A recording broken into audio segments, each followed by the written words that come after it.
10 minute کے 5 minute کے stories بنائیں کہ جہاں پر ہم یہ بات اجاگر کریں کہ ایجوکیشن کی کیا حیثیت ہے، سپیسنگ کی کیا حیثیت ہے، اور حکومت کا فرض ہے کہ وہ جہاں صرف 1% سے بھی کم، کین یو بلیو اٹ، اب پاکستان کا جو سروے ہے، جو نئے سروے ہوتے ہیں ہر سال آتا ہے، اس میں آپ دیکھیں 12 13 14 15 16 آج 20 تک دیکھ لیں، ایون لیس دین 1% ایلوکیٹ ہوتا ہے جی ڈی پی کا. یہ ظلم نہیں تو اور کیا ہے؟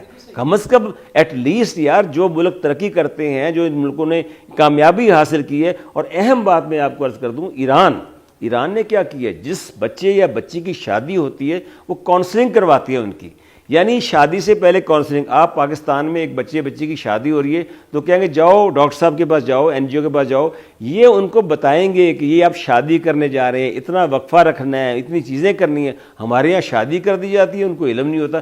اس کاؤنسلنگ سے ایران نے دنیا کا سب سے ڈراسٹک ڈکلائن ان پاپولیشن میں کیا ہے.